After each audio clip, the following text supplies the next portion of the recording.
sick? Why don't you just stay in the hospital forever, then? Over the phone, my husband uttered these cruel words. His reaction, which I never expected, made my voice tremble. What are you saying? I don't need a sick wife. In fact, I've been doing you a favor by being with you all this time. You should be grateful.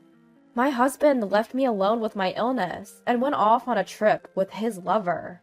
In that moment, the trust I had built up in my husband came crashing down, all at once. I can't believe it. Leaving his sick wife to go on a romantic getaway. Enough is enough.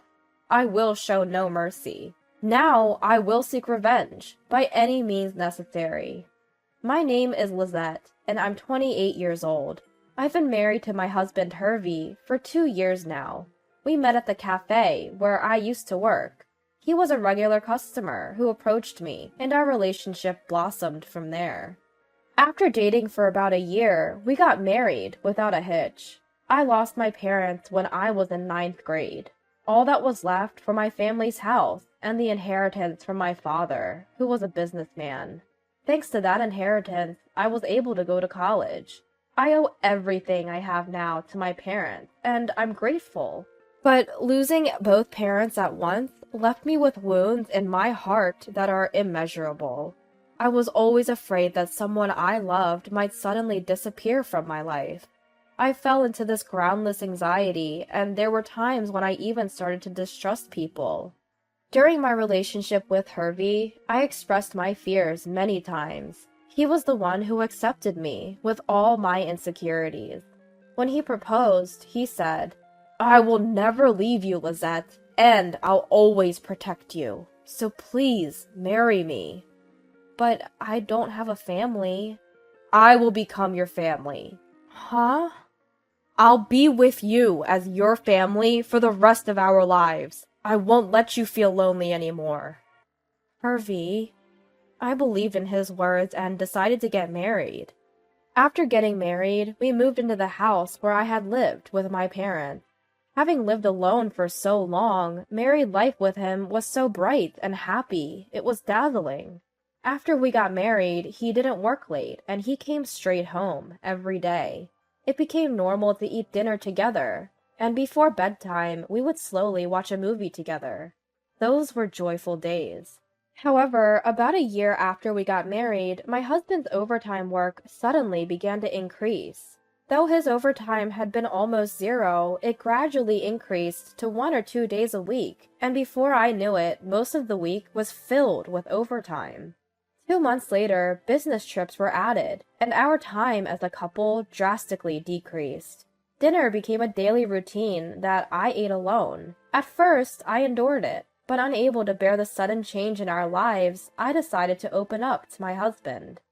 Hey, Hervey, don't you think you've been working late too much lately? Sorry about that. Work's been piling up recently. But you hardly worked late even a few months ago. And then there's that business trip the other day. I'm working hard for you, Lizette. To hear you say that, it's honestly a shock. I'm sorry. Frightened by my husband's intimidating tone, I apologized on the spur of the moment. Then he immediately returned to his usual demeanor and smiled, saying, "As long as you understand." Do I really have to endure this? For the sake of our married life, Hervey is working hard every day. I probably should have been more suspicious, but at that time, I didn't have the courage. To me, who had lost my family, Hervey was my only family left. I didn't want to lose my precious family ever again. Because of these feelings, I couldn't confront him any further. Several months later, on this day, Hervey came home in a state of inebriation like never before. Despite my welcoming, "You're home!" He didn't respond at all, went straight to the bed and fell asleep, still in his suit. Why? He said he was working late today. An indescribable anxiety overwhelms me. Why is he drunk? Wasn't he supposed to be working late? What has he really been doing all this time? And where? I had so many questions I wanted to ask, but I didn't want to damage our relationship, so I had been turning a blind eye, until now. When I glanced at my husband, who was sleeping contently in bed, I noticed his mobile phone sticking out of his pocket. Could it be that he's hiding something from me? Such a suspicion crossed my mind. Before I knew it, I had my husband's mobile phone secretly in my hand. While he slept, I used his fingerprints to unlock it. Then, on the screen that opened, I saw a long conversation with someone named Lover. Thanks to you, Hervey, I had a great time today. Thank you. When can we meet again? Leave your wife soon and be with me. In the photo folder, there were numerous pictures of Hervey with a woman, presumably Lover. Some of them were quite explicit, and I felt a wave of nausea rise in my throat. With my husband's mobile phone still in my hand, I rushed to the bathroom to catch my breath. Somehow, I managed to keep my composure, but it was too much for me to bear alone. Then I thought of Briella, my best friend from high school, who now lives abroad. She is very intelligent, and after studying abroad in college, she is now working overseas. When I dialed the international number, she answered after a few rings. Hello? Briella? What should I do? I don't think I can handle this anymore. I cried to her, telling her this. What? Wait, Lizette? What's going on? My husband, Hervey, he's been cheating on me. Cheating?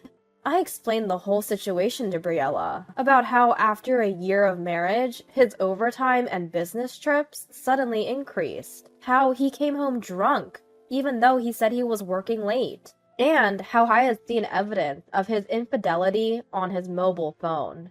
I explained sobbing, and Briella silently listened. When I had finished telling her everything, she spoke to me. Lizette, listen carefully. I know this is painful right now, but I think it's best to properly gather evidence of the affair for the future. Evidence? But that means considering divorce. Then what? Lizette, do you want to spend the rest of your life with a man who cheats on you? I don't know.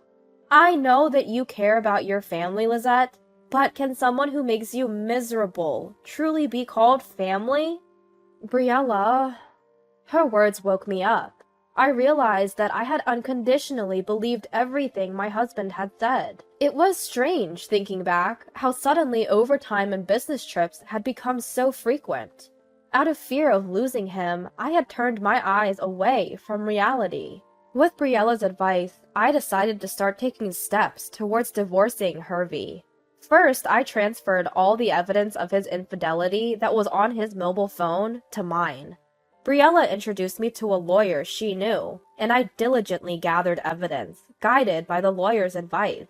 I followed my husband, regularly checked his mobile phone. Collecting evidence while juggling work and household chores was truly exhausting. I even cut back on sleep, so my body was on the brink, and I collapsed several times. After all that effort, within a few months, I had gathered a significant amount of evidence of infidelity. With all this, I should definitely be able to divorce him advantageously.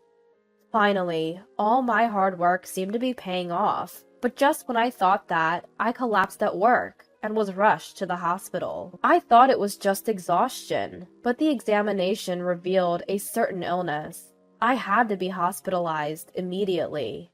I had gathered the evidence and it was just the right time, but still there was nothing to be done about the illness.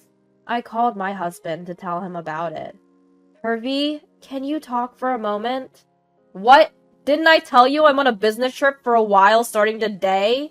Actually, I collapsed at work. I need to be hospitalized for a bit.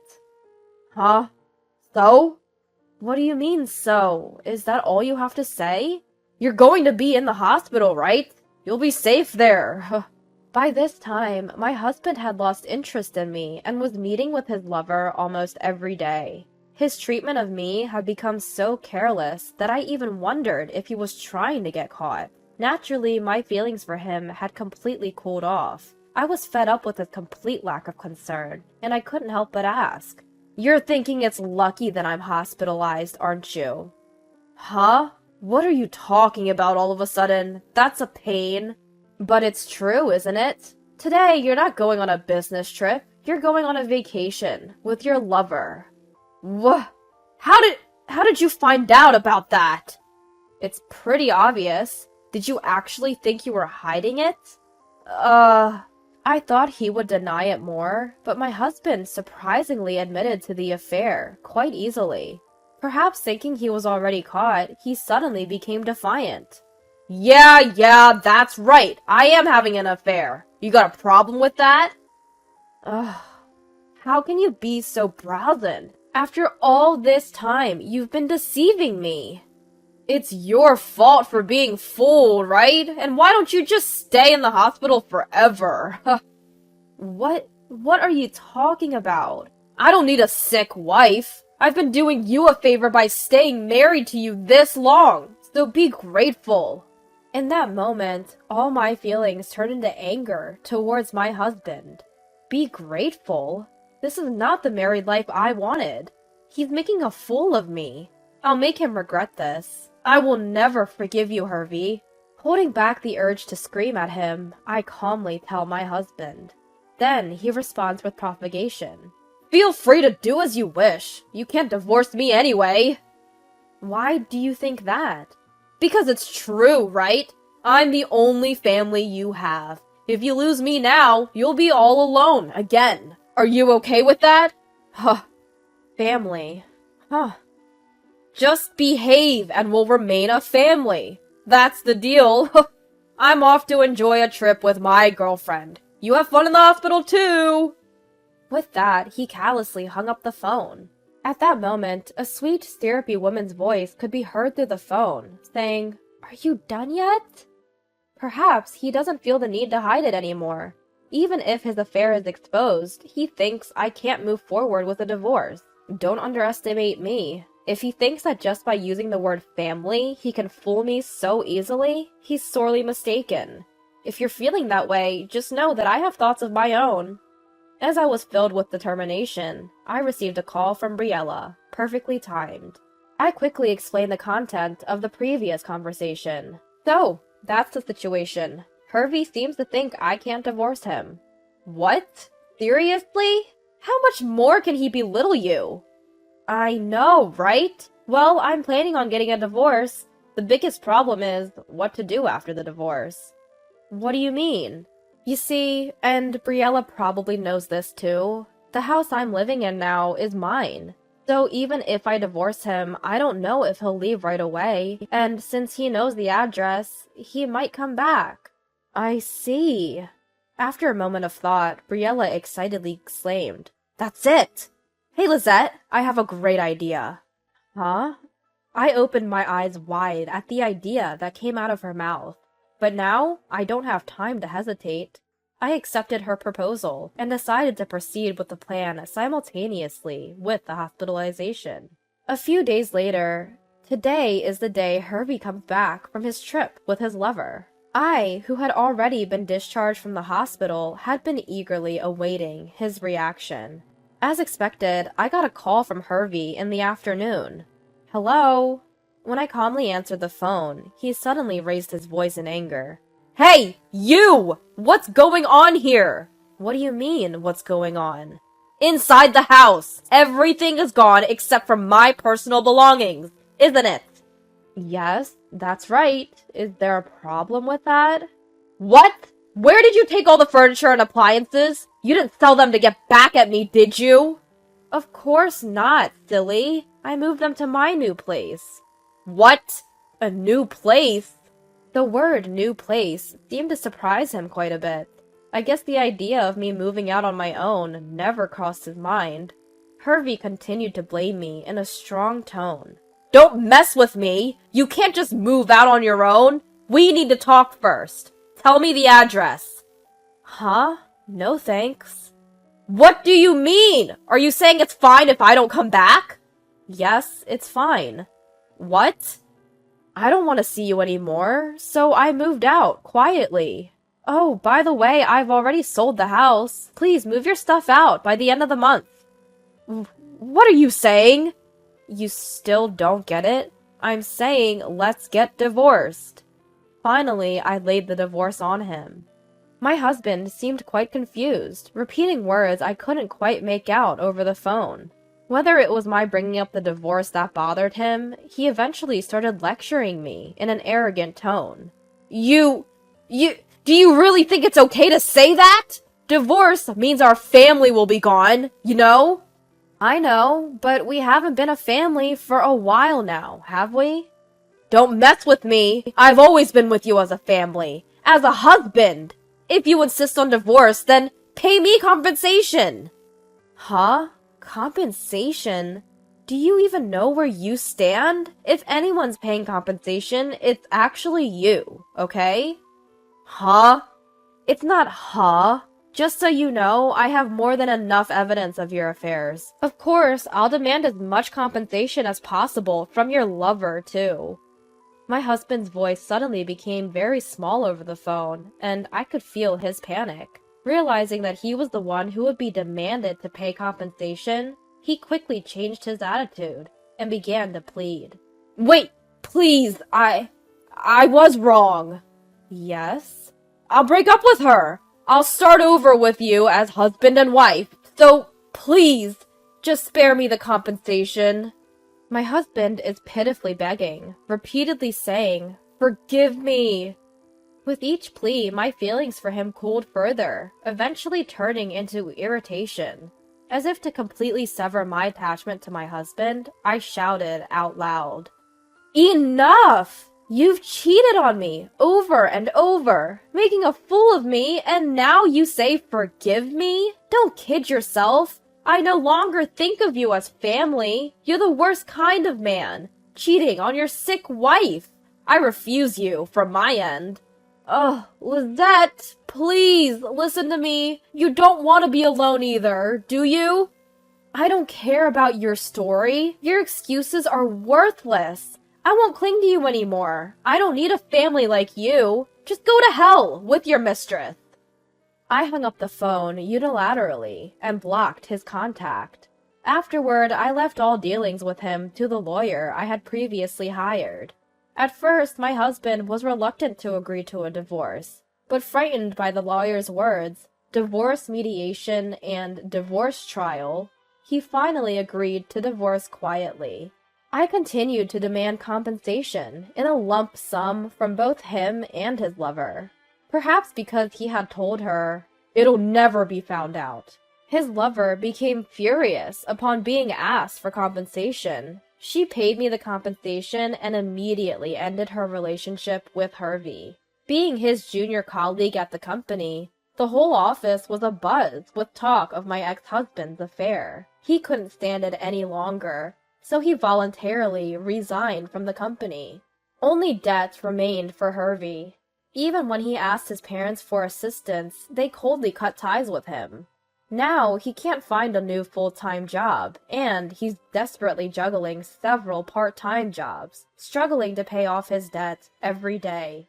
On the other hand, I've turned over a new leaf and started a new life. Since my ex-husband knew about the cafe where I used to work, I requested a transfer, and am now working at a different location. I can't thank Briella enough for suggesting this to me. She'll be returning home temporarily soon, so I plan to thank her in person then. I'm done being trapped by the word family. From now on, I want to cherish the people who care for me, just as they cherish me.